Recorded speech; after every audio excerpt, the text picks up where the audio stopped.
Ladies and gentlemen, good morning. Good morning. We have such a wonderful turnout, and I am disappointed I don't have an apologetics song picked out for you today, but we'll see if we can end with one. We'll end on a high note. We are continuing our discussion of the millennium, so if you would please, we're going to be looking at the minor prophets, starting with Joel today, the book of Joel. In the previous couple of weeks, we looked at some of the major prophets, Isaiah and Ezekiel, that had multiple chapters. Today we're going to hit smaller little chunks, a few verses here, a few verses here. So there'll be several of the minor prophets. The Millennial Kingdom was one of the more popular topics in the Old Testament, and hopefully either at the end of today or next week we'll actually look at our text in Revelation, so that's coming up as well. So in the book of Joel, we'll be in 3:11 today, Joel 3:11. And again, we'll just sort of read through, and as you have questions or comments or things you'd like to discuss, we'll bring those to the class's attention. Who'd like to start us in Joel 3:11? Got it. You got it? What's just verse 3:11 or 3:11 through what? I'm sorry. I said 11. I can't read. Let's try that again, Mr. Anke. Let's try 17 to 21. 17 to 21. 17 to 21. All right. Then you will know that I, the Lord your God, dwell in Zion, my holy hill. Jerusalem will be holy. Never again will foreigners invade her. In that day the mountains will drip new wine, and the hills will flow with milk. All the ravines of Judah will run with water. A fountain will flow out of the Lord's house and will water the valley of the acacia trees. But Egypt will be desolate, Edom a desert waste, because of the violence done to the people of Judah, in whose land they shed innocent blood. Judah will be inhabited forever, and Jerusalem through all generations. Their blood guilt, which I have not pardoned, I will pardon. The Lord dwells in Zion. Isn't it nice after going through so many chapters, so much time on tribulation, all the difficult readings we had to do there, to have verses like 18. In that day, the mountains will drip with sweet wine, and the hills will flow with milk, and the streams of Judah will flow with water. Even the Dead Sea will be made fresh. How nice to be able to see that after all the difficulties we've been reading, there are better times coming. It won't be a perfect world, but it will be as close to heaven as earth can get. The Lord will reign in person from Jerusalem. What do we want to talk about in those verses there? Things that catch our attention, questions we have. To the to pre-crucifixion Jews, they believed that when the Messiah came, this is what he would usher in? Yes. Okay, so they have an expectation of this. They just didn't realize Jesus was going to be coming in 2 stages. Correct. Okay. Is the Lord's house literal? Is the Lord's house literal? We did see in one of our readings last week that there will be rivers flowing out of Jerusalem. In fact, those were the waters flowing out of Jerusalem that were going to make fresh the Dead Sea. And so I would take them as literal. Because the discussion of the fishermen being able to fish from the Dead Sea sounded like a pretty literal detail. So there will actually be a physical house, or is the city the house? Generally, when they refer to the house of the Lord, they're talking about the temple in Jerusalem, Okay. which will have to be rebuilt. Which they have for those of you who were reading in Ezekiel 40 to 48, they had the blueprints of the Millennial Temple. That was the description that was being discussed in those chapters. Any other details here? Yes. Sorry, this is more of a general question. So you've got the blueprints of the temple. Right. Do you think that would have to be built by Jews, and then would Jews have to then, it would have to be Jews that believe in Jesus, because they wouldn't obviously build the temple until they acknowledge that, like, either Jesus was the Savior, or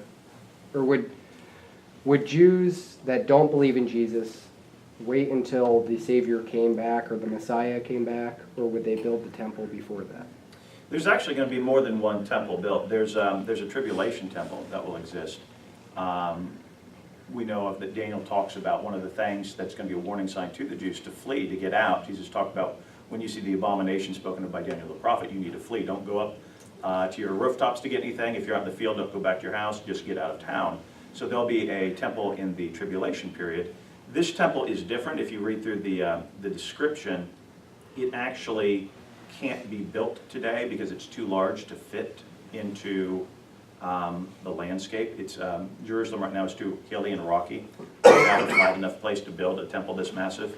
So when the Lord comes back and Armageddon occurs, that we read a lot about tremendous changes to the landscape of the world, the entire world, and apparently that entire area will be flattened and allowed for this building of the temple. But to answer your question, yes, this would be Jews that are building this, the surviving Jews. A lot of them are going to be killed by the Lord. The unbelieving part will be wiped out. We're going to be reading today, I think it's in Zechariah, they're going to talk about, I think the exact number is a third that'll survive it. But we'll have to see about that, I'm not 100% sure.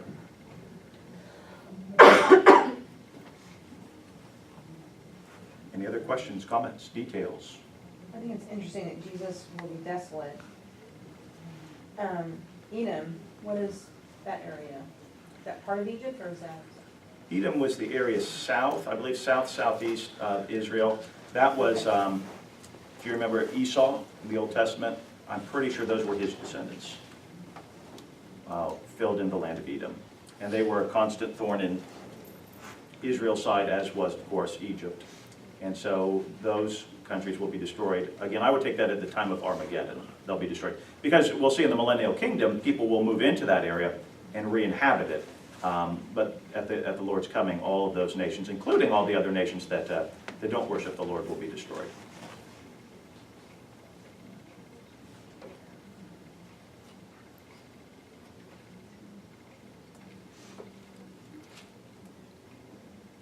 We good? We're good. Next little prophet, Amos. Yeah, it's amazing how many of the prophets wrote about this. This was a huge topic to the Jews.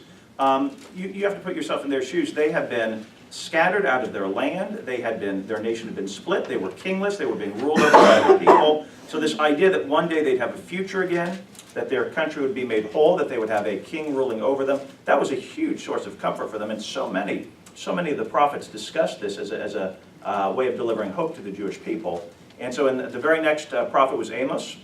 If you'll pop over to Amos 9, we want to take a look at 11 to 15. Just a little brief portion there. And again, it's just talking about giving the nation of Israel hope that better times are coming and the Lord will watch over them. 9, 11 to 15, if someone would like to get that.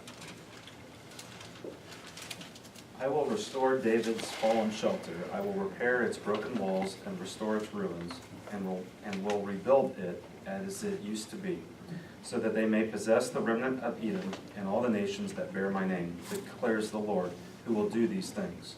The days are coming, declares the Lord, when the reaper will be overtaken by the plowman, and the planter by the one treading grapes. New wine will drip from the mountains and flow from all the hills. And I will bring my people Israel back from exile. They will rebuild the ruined cities and live in them. They will plant vineyards and drink their wine. They will make gardens and eat their fruit. I will plant Israel in their own land, never again to be uprooted from the land I have given them, says the Lord your God.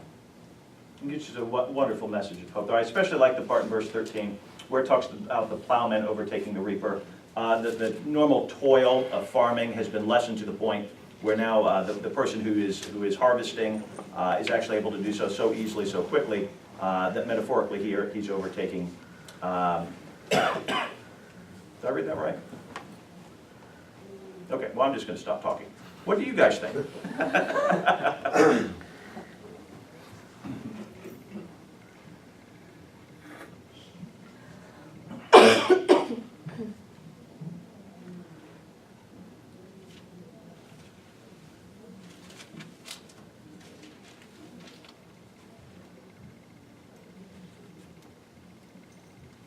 When was Amos written versus Joel?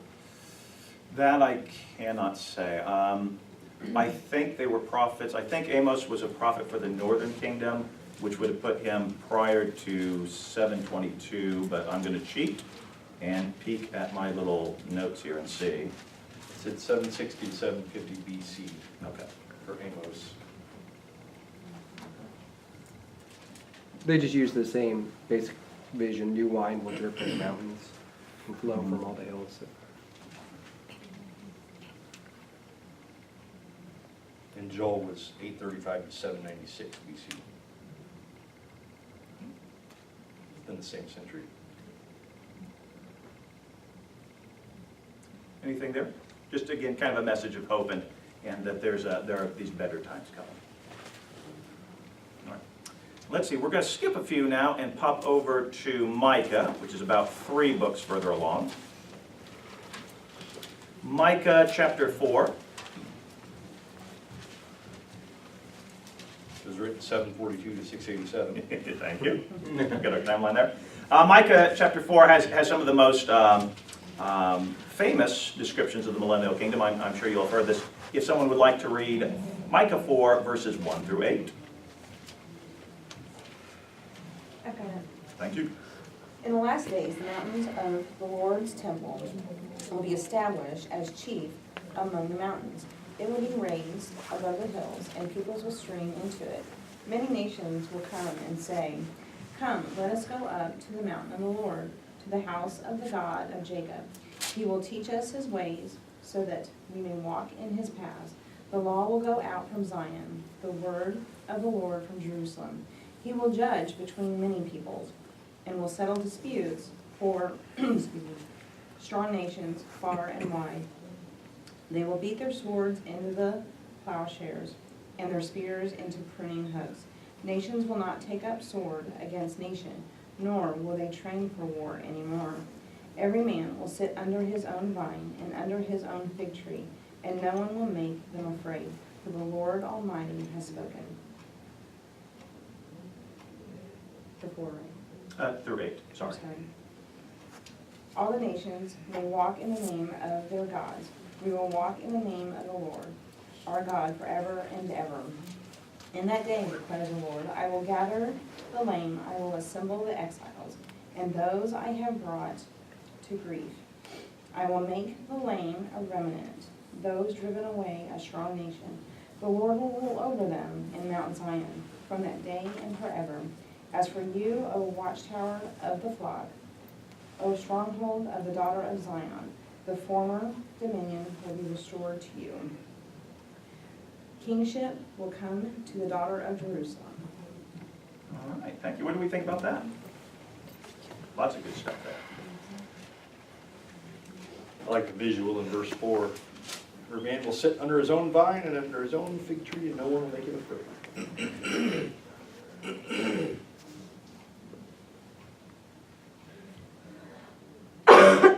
As we've mentioned before, the world's not perfect at this point. Notice in verse 3, there's still disputes, there's still disagreements, but the Lord is there to settle them so it doesn't escalate to battle, it doesn't escalate to war. So it's a better world, it's not a perfect world. And in verse 2, I like one of my favorite things of this idea of all the nations streaming up to Jerusalem to worship the Lord. It almost reminds me of like in Islam, the pillars of their faith is that they have to make at some point in their life a pilgrimage to Mecca. Well, it's going to be the true religion during this time. Everyone is going to flow into Jerusalem, to Mount Zion to worship the Lord. It's a beautiful picture there. What else do we have? What does it mean in verse 5 where it says all the nations may walk in the name of their gods? I think that is a now compared to then. Micah, which was written in 742 to 687 BC. during that time period, the Northern Kingdom, neither kingdom did a really good job, but the Northern Kingdom was a lot worse. They were famous for idolatry. And so at that period of time, you look around, all of the Jews were following Baal and Asherah. And he says, but there's coming a time when we'll be restored, when we'll be worshiping the one true God. So today, this is how I interpret it, today all the peoples are walking in these foreign gods, but we will be walking at that time in the name of Yahweh forever and ever.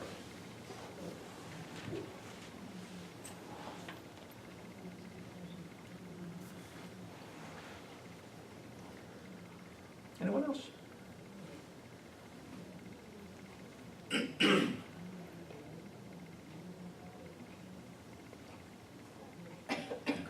Next one is Zephaniah, not Zechariah, Zephaniah. So again, that's 2 or 3 books further down the road here. Zephaniah, we're going to be in chapter 3, Zephaniah 3.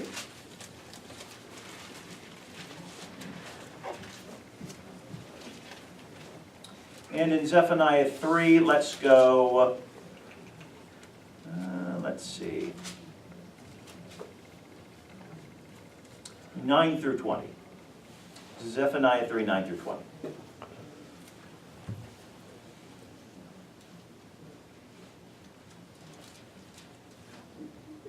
Then I will purify the lips of the peoples, that all of them may call on the name of the Lord, and serve him shoulder to shoulder. From beyond the rivers of Cush, my worshippers, my scattered people, will bring me offerings. On that day you will not be put to shame for all the wrongs you have done to me, because I will remove from this city those who rejoice in their pride.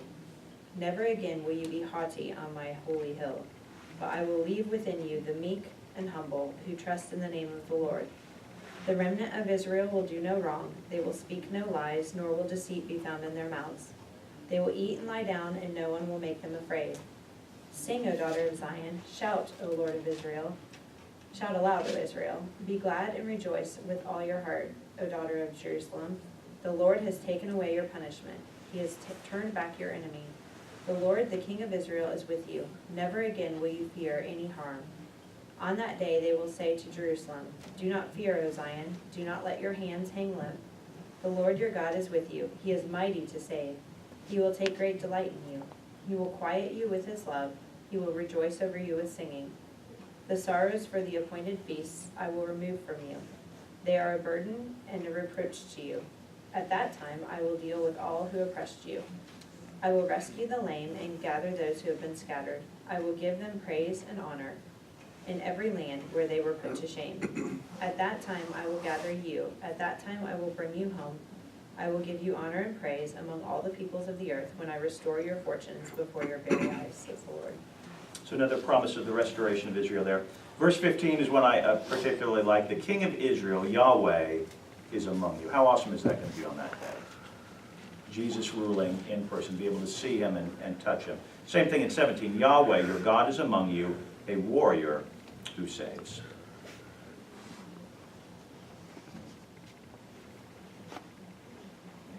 Anything else we'd like to chat about in those verses?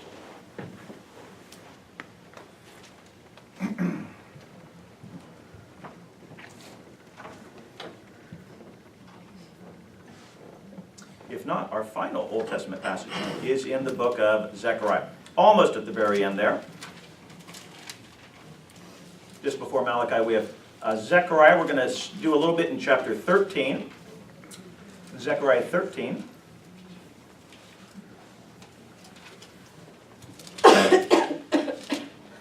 I'm going to kind of skip around. Zechariah, as we mentioned last week, or the week before, tends to, as many of the prophets did, blend end-time prophecies together. So we've got millennium prophecies mixed in with Armageddon prophecies here. So that's why I'm going to skip around just a bit here.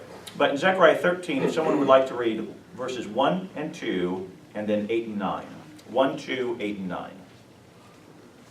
On that day, a fountain will be opened to the house of David and the inhabitants of Jerusalem to cleanse them from sin and impurity. On that day I will banish the names of the idols from the land, and they will be remembered no more, declares the Lord Almighty. I will remove both the prophets and the spirit of impurity from the land.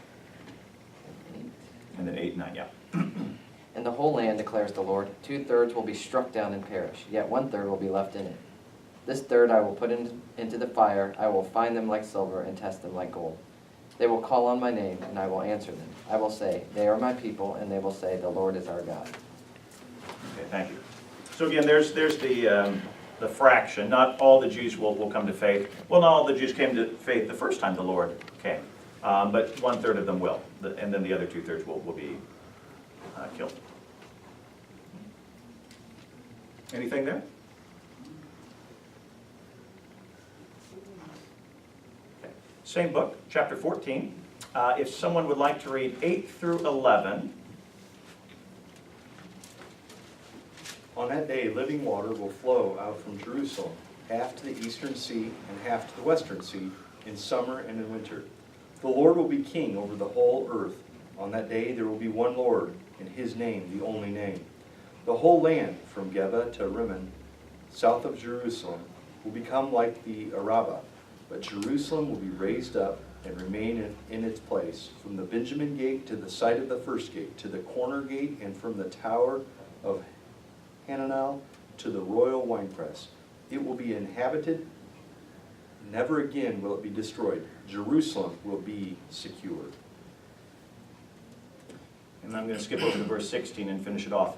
Then all the survivors from the nations that came against Jerusalem will go up year after year to worship the King, the Lord of hosts, and to celebrate the festival of booths. That's Pentecost.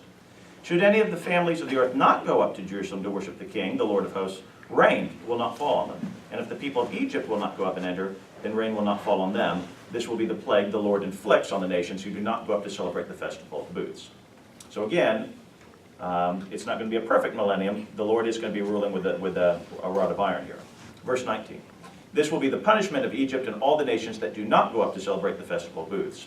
On that day, the words, holy to the Lord, will be on the bells of the horses. The pots in the house of the Lord will be like the sprinkling basins before the altar. Every pot in Jerusalem and in Judah will be holy to the Lord of hosts. Everyone who sacrifices will come and take some of the pots to cook in, and on that day there will no longer be a Canaanite in the house of the Lord of hosts. The Lord's presence on that day will make everything, well, even like the common dishes, the cups and the plates and the pans, will be sanctified by the presence of the Lord in Jerusalem. It will be holy. Brings a whole new dimension to the red Solo cup.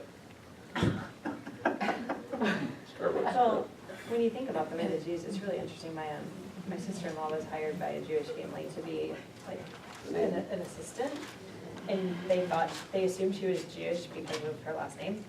And they didn't ask. She wasn't. But like they had 4 sets of silverware because certain ones were kept clean and were considered, I guess, to be holy in a sense, and others were unclean. And she had to shop with 2 separate grocery carts, and everything had to be like separated, and so that all of that would be clean and holy. It would have a whole different meaning to them than it would to us, because it was, I mean, a huge ordeal to keep everything separate and clean, I guess. Yeah, the ceremonial purity laws were huge, and they will be again in the Millennial Kingdom as well. And that's now, like, this is a family that's doing this today. We ready to pop back to the New Testament? Okay. Matthew chapter 19.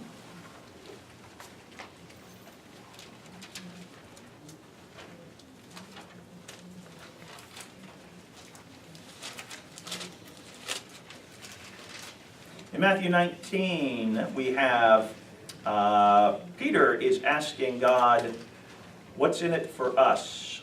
We've been following you, we've been your disciples. What are we going to get out of this deal? And Jesus is going to answer him. So in Matthew chapter 19, if someone would like to read just verses 27 through 30.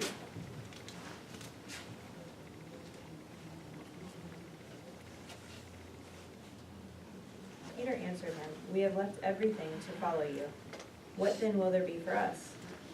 Jesus said to them, "I tell you the truth, at the renewal of all things, when the Son of Man sits on his glorious throne, you who have followed me will also sit on 12 thrones, judging the 12 tribes of Israel.